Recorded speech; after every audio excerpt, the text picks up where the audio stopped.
여러분, 이 최근에 교회 오빠라고 하는 영화가 사람들에게 많은 감동을 주고 있습니다.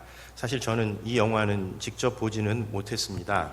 처음에 포스터를 봤을 때는 좀 로맨스 영화인가 이렇게 생각을 하고 교회 오빠하고 뭐 연애하는 이야기인가 보다 이렇게 생각을 했었는데, 자세하게 이야기를 듣고 보니까 이관희 집사라고 하는 한 평범한 그리스도인의 암투병을 기록하고 있는 그런 영화였습니다. 사실은 좀 봐야 하나 안 봐야 하나 고민을 좀 하다가 이야기를 들으면 들을수록 영화를 이렇게 내가 감당해낼 수 있을까 그런 생각이 들어서 사실은 좀 미루고 있는 그런 영화 가운데 하나입니다. 아마 여러분들도 이 영화를 직접 보셨거나 이 영화에 관한 이야기를 들으신 분들이 꽤 많으실 겁니다. 이관희 집사님은 그야말로 좀 착실한 바른 생활맨이었던 것 같습니다.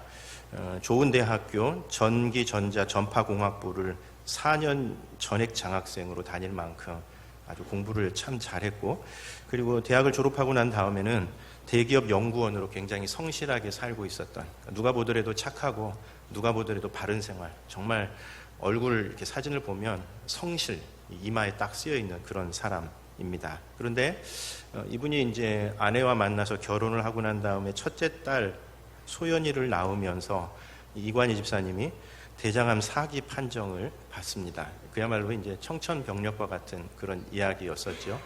아름다운 결혼 생활, 또 딸을 낳고 그 딸과 행복하게 꾸려가야 할 그 시점에 4기 대장암 판정을 받습니다. 그리고 그 투병을 하고 있는 과정 중에 아내마저 혈액암 4기나 되었다라고 하는 진단을 받음으로써 이 부부가 함께 암투병을 해야 하는, 어떻게 보면 참 잔인한 그런 상황 가운데 내몰리게 된 겁니다.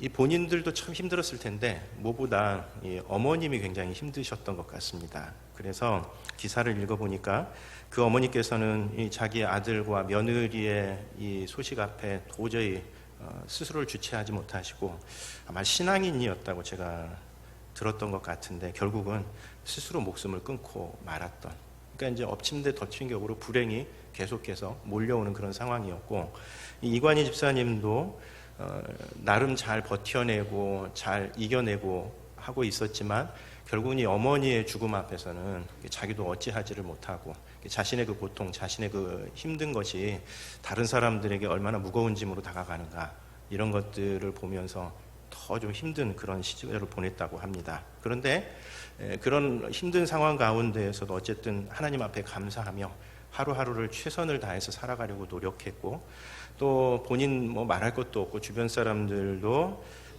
이관희 집사님이 병에서 빨리 낫기를 그렇게 기도했지만 안타깝게도 작년 9월에 죽음을 맞았었던, 어떻게 보면 참 감당하기 힘든 고통 가운데 살았었던 한 사람의 이야기를 영화로 그려놓은 그런 드라마, 그런 영화입니다. 이 영화가 믿는 사람들에게는 물론이고 믿지 않는 사람들에게도 본 사람들이 굉장히 좀 감동을 많이 준다는 이야기를 듣습니다. 왜 감동적일까? 우선은 한 평범한 신앙인의 어떤 진실한 삶이 그 가운데서 잘 드러나기 때문이 아닐까, 그런 생각을 합니다. 여러분, 사실 교회의 지도자라고 할 만한 사람들이 교회에 먹칠을 하고 예수님께 먹칠을 해대는 이런 상황 속에서도 그야말로 진실하게 자신의 삶을 살아내는 평범한 그리스도인들이 숨어 있고, 그렇기 때문에 오히려 그런 사람들의 그런 삶이 더 빛을 발하는, 그것이 우리들에게 감동을 주는 것 같습니다. 본래 이 영화는 KBS 다큐멘터리로 제작이 되었었다고 합니다. 암 투병하는 사람들의 이야기였다고 하는데, 교회 오빠, 이런 다큐멘터리로 제작이 되었었는데, 처음에는 기독교 색채가 너무 짙었답니다. 그러니까 이제 온통 하나님에 대한 이야기고 하나님에 대한 감사이고 기도하는 성경 구절의 내용이고 이러니까 이거 잘못하면 기독교 홍보하는 것처럼 그렇게 비춰지지 않을까 싶어가지고 사실은 제작을 하고 난 다음에 마지막에 방영을 하는 게 좋을지 말지를 놓고 고민을 굉장히 많이 했는데, 마침 이 제작진들이 전부 다 넌크리스찬들이었다고 그럽니다. 그러니까 믿지 않는 사람들도 이관희 집사님의 이 삶을 보면서 본인들 자신이 이제 깊은 어떤 감동을 받게 된 겁니다. 그래서 함께 제작했었던 사람들이 다 비신앙인이었는데도 불구하고 그런 결과물을 내었기 때문에 적어도 이것은 기독교를 홍보하려고 하는 어떤 그런 의도적인 프로그램은 아니다라고 생각을 하면서 프로그램으로 만들었고, 그때만 해도 이관희 집사님이 살아 있었는데 그 이후에 결국은 죽음을 맞고 그 죽어가는 그 이야기, 죽음의 그 이야기를 기록하고 있는 겁니다. 그리고 이 영화는 무엇보다 엄청난 고난 앞에서도 무너지지 않는 어떤 고결한 인간성, 이것을 담고 있기 때문에 신앙인들뿐만 아니라 믿지 않는 사람들에게도 깊은 울림을 준다, 그런 생각을 합니다. 여러분, 사실 누구나 고난 앞에서는 참 약해지기 마련입니다. 사실 저는 개인적으로 이번 설교를 준비하면서 되게 좀 힘들었습니다. 왜냐하면 제가 나름대로 힘든 삶을 살아왔다고 저 스스로는 얘기할 수 있지만, 그러나 진짜 감당할 수 없는 고난 앞에 살아가시는 그 분들의 이야기를 들을 때면 내가 과연 그 상황 앞에서 내가 견딜 수 있을까? 이런 어떤 생각들을 자연스럽게 하게 되는데, 아무튼 우리 교우들 가운데에도 진짜 깊은 고난 가운데에서 여전히 도대체 그 고난이 언제 끝날지 알지 못하는 상황 속에서 지내고 있으시는 분들의 이야기를 들으면, 사실 제가 겪어왔었던 삶의 역정이라고 하는 것은 그야말로 별것 아닌 그런 이야기가 되어버리기 때문에, 사실 본문 놓고 내가 무슨 이야기를 할 수 있을까, 진짜 고난을 겪고 있는 사람들에게 그냥 어줍지 않게 하는 그런 이야기가 아닐까, 사실은 참 되게 좀 고민하면서 설교를 좀 준비할 수밖에 없었습니다. 아무튼 누구나 고난 앞에서 다 약해지기 마련입니다.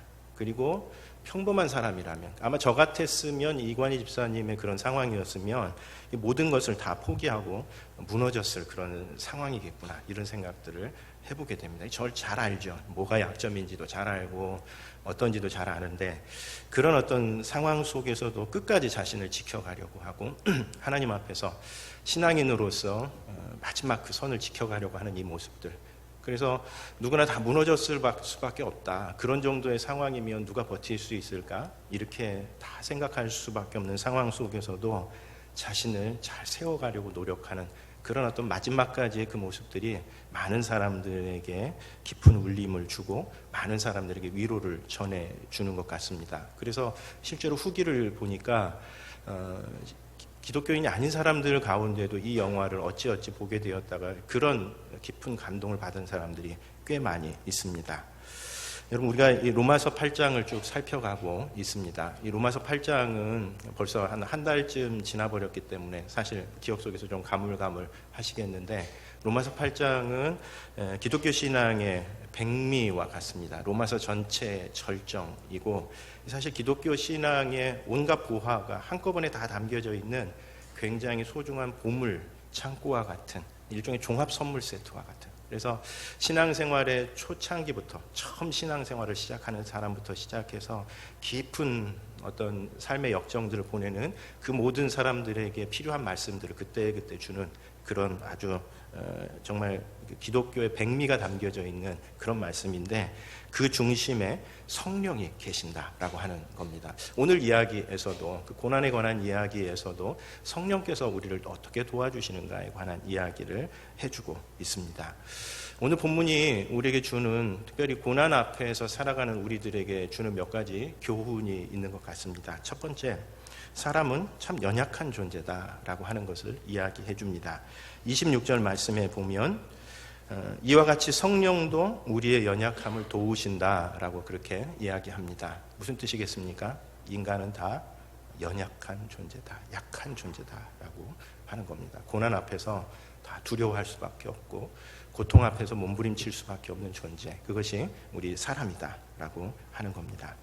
특별히 성경에서는 사람이 흙으로 만들어졌다라고 그렇게 이야기를 하죠. 하나님께서 아담을 만드실 때에 흙으로 아담을 만드시고 이름을 뭐로 지을까 하다가 아담, 사람이라고 이름을 지어주셨습니다. 근데 그 이유가 뭐냐면 히브리어로 흙이 아다마입니다.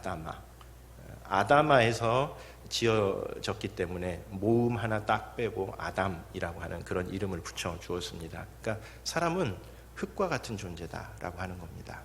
우리 흔히 이제 흙으로 만들어진 제품들을 생각할 때에 무슨 본 차이나나 굉장히 유약이 잘 발라져 있고 굉장히 깔끔한 그런 어떤 그릇들을 생각하기 쉽지만, 창세기를 읽던 시대의 그릇은 그런 그릇들이 아니었습니다.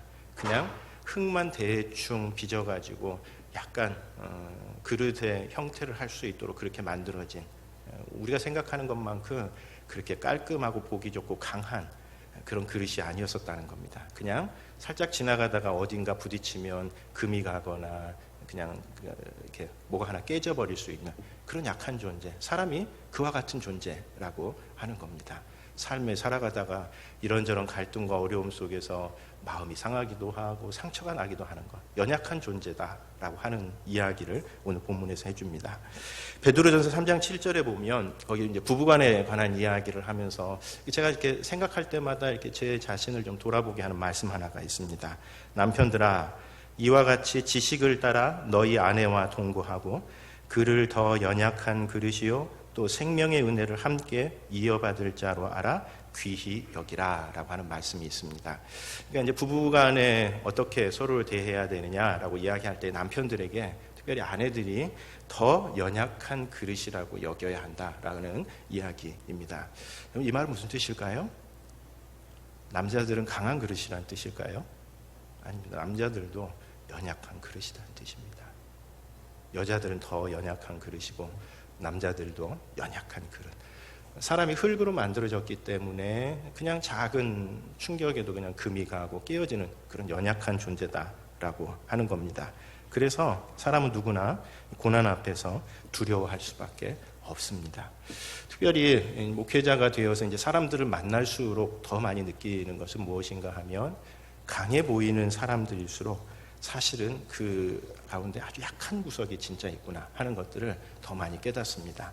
그러니까 이제 처음에는 되게 강해 보이고 누구에게도 꿀리지 않는 것처럼 누가 뭐 이렇게 공격하면 그것에 대해서 막 화를 내고 하는 사람들일수록 결국은 자기 안에 그 약한 구석들을 보이지 않기 위해서 담을 많이 쌓고 있구나라고 하는 것에 대해서 점점점 많이 느껴갑니다. 사람은 약한 존재입니다. 여러분 혹시 몇 년 전에 개봉했었던 영화 가운데 국제시장이라고 하는 영화가 있었습니다. 이게 주인공이 덕수 할아버지입니다. 황정민 씨가 그 분장했었던 그 역이었었는데 이 할아버지가 아주 고집불통의 할아버지입니다. 그래서 부산의 국제시장에서 이제 국제시장이 새로 개발되기 위해서 시장마다 다 높은 가격에 가게를 파는데 이 할아버지가 마지막까지도 꽃분이네라고 하는 가게 허름하고 뭐 그야말로 절대 팔지 않겠다고 이야기하는 그런 가게 하나를 계속해서 고집을 합니다. 자녀들이 아무리 설득을 하고 이거 팔면 더 좋은 곳에 가서 더 멋진 가게를 할 수 있는데 왜 그러시냐라고 얘기를 해도 한마디 이야기를 하지 않습니다. 그래서 사람들이 다 혀를 내두르면서 아유 도무지 설득도 안 되는, 찔러서 피 한 방울 안 내는 사람이다 이렇게 이제 생각을 했는데 사실은 그분 안에 사연이 있었죠. 아마 기억하시는 분들 계실 텐데 이 전쟁에서 자기 여동생하고 꽃분이였었던 여동생하고 헤어질 수밖에 없었는데 나중에 국제시장에서 꽃분이네 집으로 찾아와라 라고 하는 그 이야기를 한 겁니다. 근데 이제 이게 본인한테는 너무 깊은 상처이고 그런지라 이건 이제 다른 사람들은 얘기를 하지 못하는 거죠. 근데 이제 나중에 그 꽃분이가 죽었다라고 하는 소식을 알고 결국은 이제 가게를 파는 그 장면이 나옵니다. 우리가 생각할 땐 되게 강한 사람인 것처럼 그렇게 느껴질지 모르지만 다 연약한 존재. 오히려 강해 보이는 사람들일수록 그 안에 더 연약함을 감추기 위해서 강해 보이는 것일 뿐이다 라고 하는 그런 이야기입니다. 그런 점에서 보면 사실은 여성들이 더 강할지 모르겠다라는 생각을 합니다. 왜냐하면 사실 자기의 상처와 자기의 아픔들을 드러낼 수 있다는 것은 그만큼 그 문제를 해결할 만큼의 어떤 상황과 처지가 되었다라고 하는 그런 뜻이기 때문에 그렇습니다. 그런 점에서 보면 남자들 강한 것처럼 그렇게 느껴질지 모르지만 사실은 여자들이 훨씬 더 강한 존재다라고 하는 것을 깨닫게 됩니다. 아무튼 어찌됐든 사람은 연약한 존재라는 겁니다. 고난 앞에서 약해질 수밖에 없는 존재, 고난 앞에서 두려워할 수밖에 없는 존재. 그런 점에서 저도 뭐 생각을 해보면 참 고난 앞에서 힘들 때에 이렇게 되게 저 자신에 대해서 부끄러운 면들 되게 많은데 하나님께서 다 이해해 주실 거라 그렇게 생각합니다. 여러분 고난 앞에서 우리 스스로를 이렇게 잘 지켜가기가 참 쉽지 않은 연약한 존재다라고 하는 그런 이야기입니다. 우리가 고난을 얘기할 때에 욥 이야기를 참 많이 하는데 욥기의 메시지 가운데도 하나입니다. 욥기의 메시지 가운데 하나가 사실 욥이 고난 앞에서 의롭게 살았냐 하면 그렇지 않습니다. 맨 마지막에 가면 욥이 그 고난 앞에서 온갖 이야기를 다 합니다. 그러고서 하나님께서 딱 나타나셨을 때에 하나님, 제가 입술로 하나님 앞에 너무 많은 범죄를 저질렀군요 라고 하면서 하나님 앞에 이렇게 무릎 꿇는 장면, 이게 이제 욥기의 중요한 메시지 가운데 하나입니다.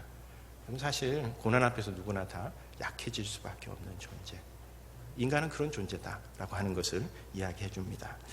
두 번째로는 고난에는 하나님의 뜻이 있다라고 이야기합니다. 28절 말씀에 보면 우리가 알거니와 하나님을 사랑하는 자 곧 그의 뜻대로 부르심을 입은 자들에게는 모든 것이 협력하여 선을 이루느니라 라고 우리들에게 말씀해 줍니다. 고난에 우리가 연약할 수밖에 없지만, 그러나 그 고난은 하나님의 큰 이야기 가운데에서 더 큰 선을, 우리가 지금은 알지 못하는 그런 하나님의 더 큰 선을 만들어가는 재료가 될 것이다 라고 하는 그런 이야기입니다. 여러분, 우리 가끔 드라마, 감동적인 드라마 이런 거 생각을 해보면 이해되는 면이 있습니다. 이 주인공의 시련과 역경이 더 깊을수록 마지막에 가면 그 사람이 그 모든 시련과 역경을 이겨냈을 때에 더 큰 감동이 주어지는 것과 마찬가지로 우리 인생도 하나의 드라마라고 생각을 해보면 우리 인생을 살아가면서 겪게 되는 여러 가지 시련과 어려움, 이런 것들도 마지막에 드라마의 끝이 펼쳐지게 될 때에 그 시련과 역경이 오히려 우리가 살아왔었던 이 인생을 더 감동적으로 만들어주고 이 인생을 더 빛나게 만들어주는 그런 재료가 될 것이다 라고 하는 그런 이야기입니다. 그런 점에서 지금은 우리가 알 수 없습니다.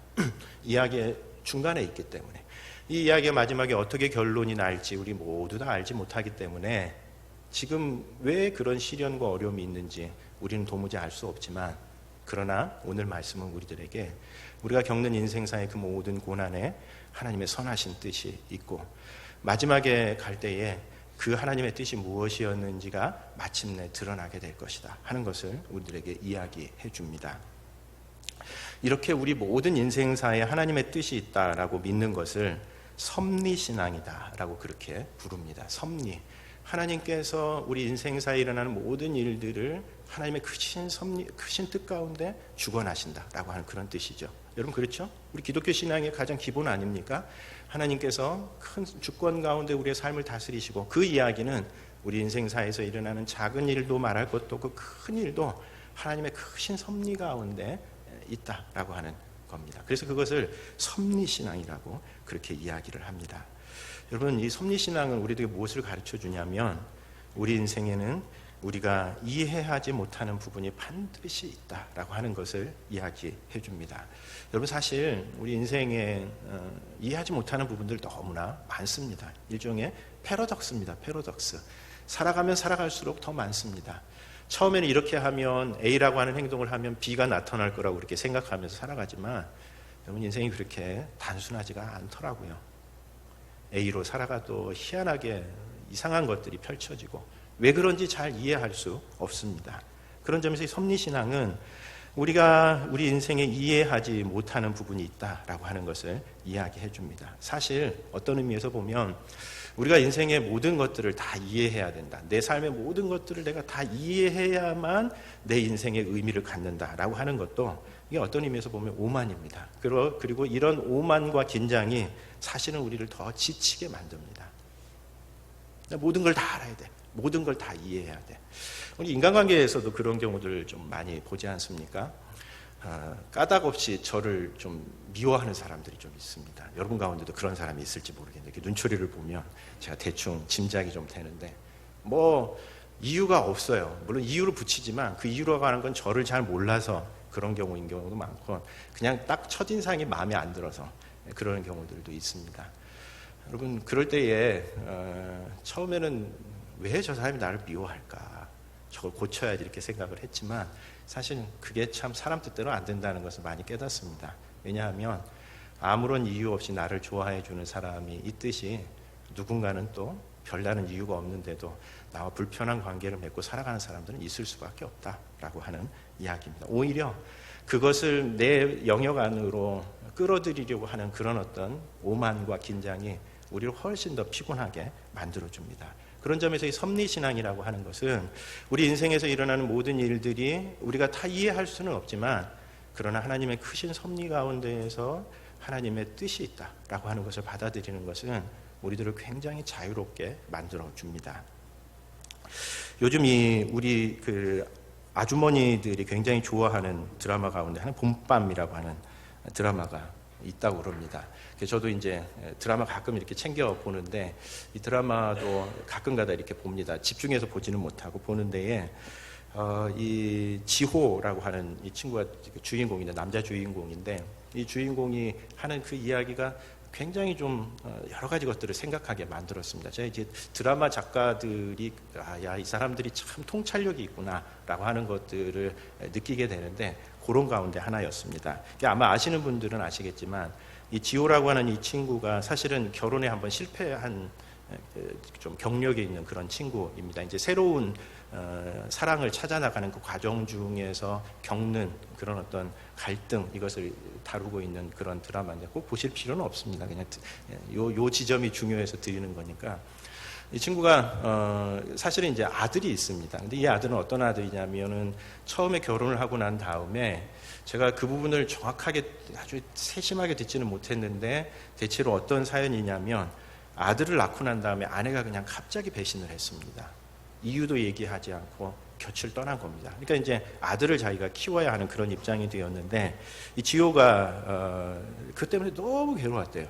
도대체 아내가 그렇게 사랑했었던 아내가 왜 아들을 낳자마자 자기를 떠날까를 놓고 너무나 힘들었다는 거예요. 아내를 찾아가 사소연도 해보고 왜 그러냐고 물어도 근데 대답도 안 해준다는 겁니다. 그러니까 더 힘든 거죠.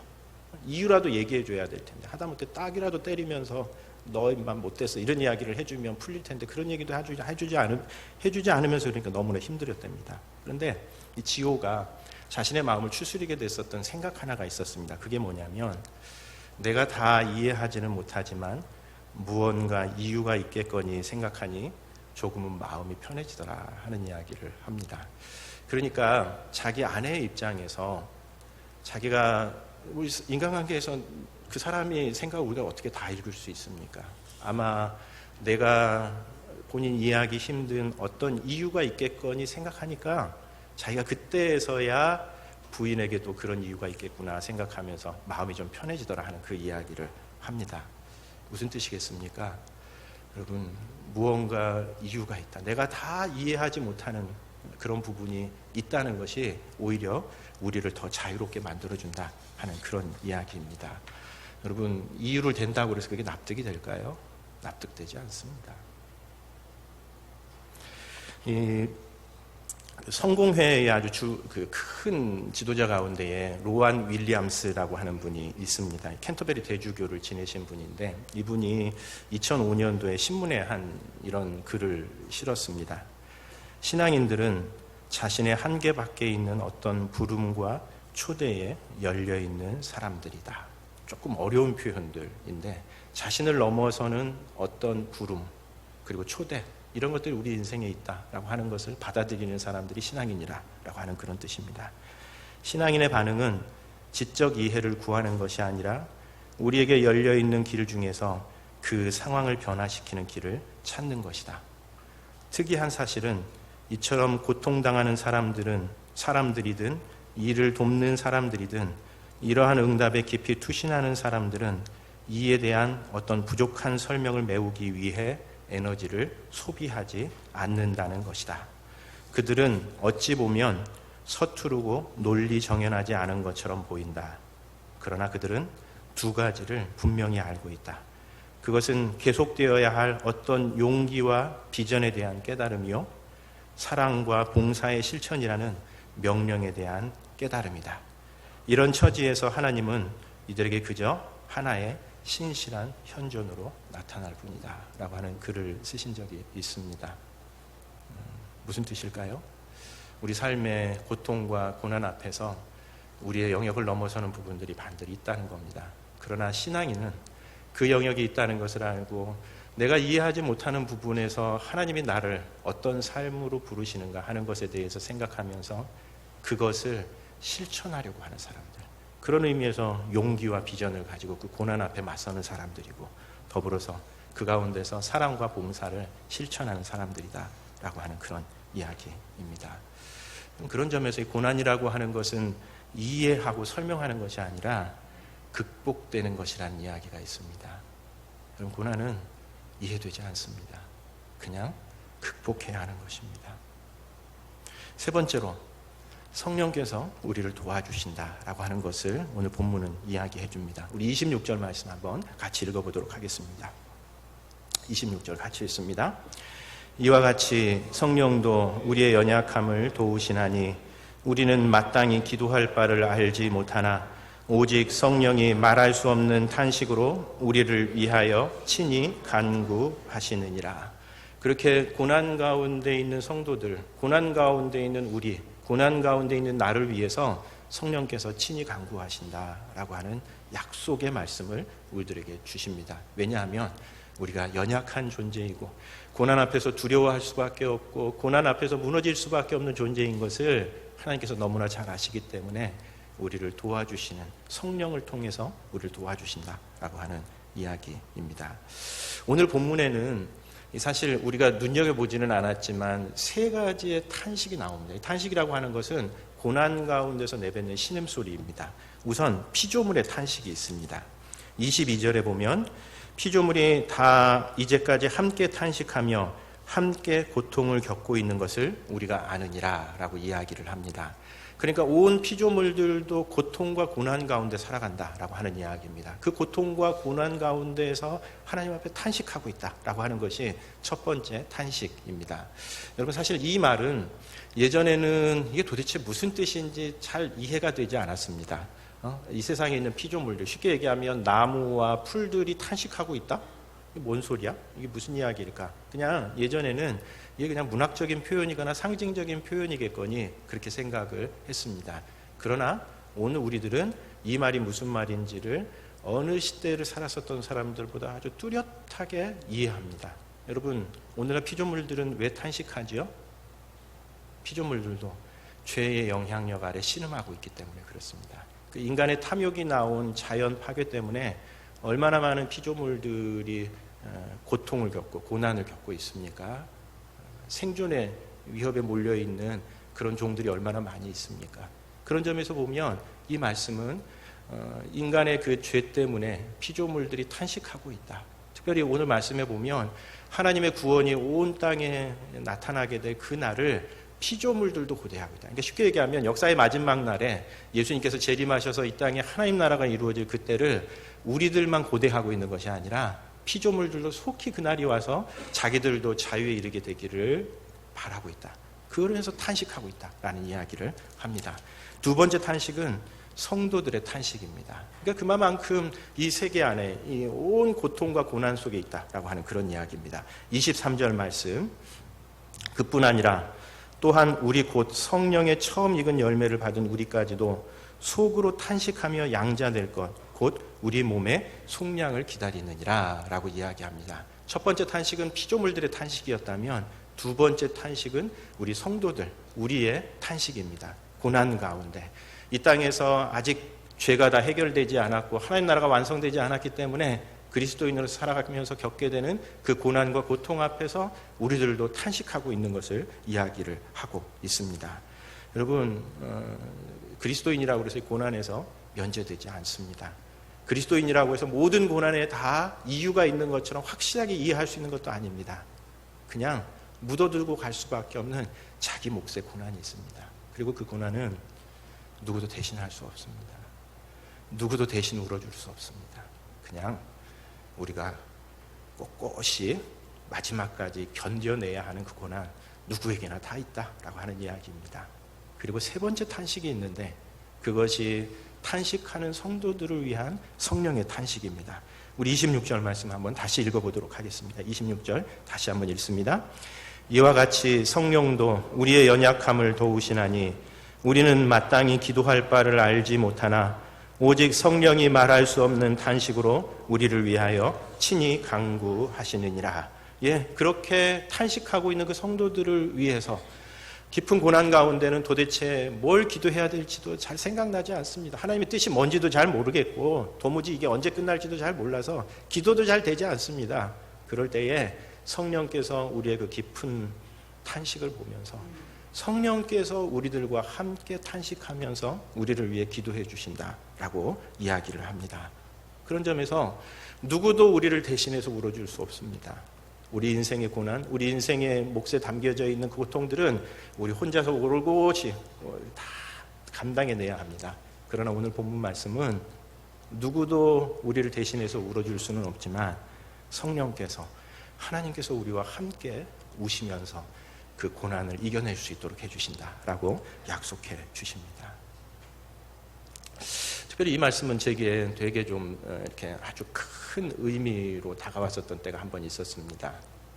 제가 조금 청년 시절에 이제 교회에 수련회 교사로 참석을 했었는데 그때 상태가 참 말이 아니었습니다. 이제 뭐 온갖 완전히 제가 생각하기에 너덜너덜해져가지고 수련회에 참석했는데 교사로 참석을 했으니까 아이들에게 이제 공과를 진행해야 되는 겁니다. 근데 이제 이게 할 수 있을까 이런 두려움이 들었습니다.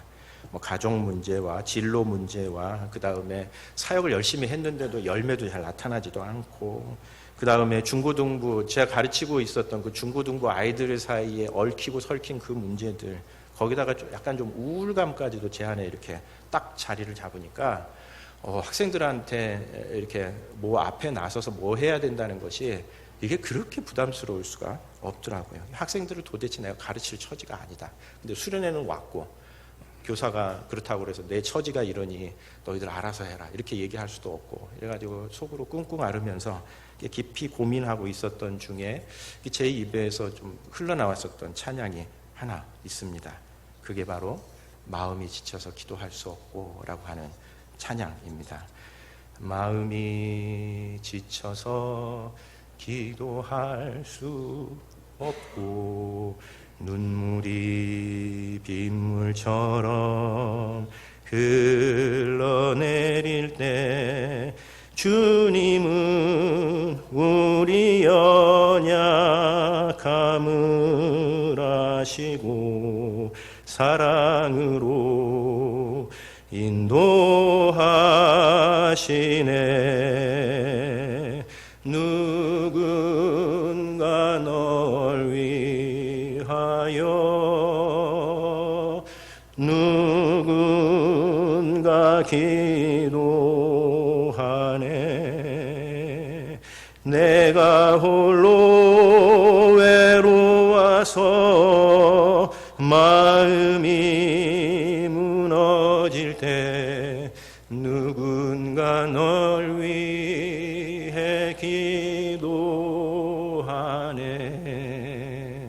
진짜 이 가사가 그때 제 마음이었습니다. 마음이 다 지쳐가지고 너덜너덜해져가지고 기도조차도 되지도 않고 눈물이 그냥 눈물만 빗물처럼 흘러내리는 그런 상황이었었던 겁니다. 그런데 이 찬송을 그냥 알고 있었던 찬양이니까 나도 모르게 흘러나왔었는데 뒤에 부분에 가서 누군가 널 위해 기도하네 라고 하는 이 구절에서 저희 어머님이 생각이 났습니다. 지금은 이제 연로하셔서 그렇게 하시지 못하시지만 그때만 해도 아들 위해서 새벽 기도에 꼭 가셔서 기도하셨거든요. 아들이 안 하셔도 된다고. 이제 제 몫의 기도는 제가 할 때가 되었으니 어머님 그러시지 않으셔도 된다고 얘기하는데도 꼭 새벽에 가셔서 기도하는 그 모습이 제 안에 이렇게 딱 떠올랐습니다.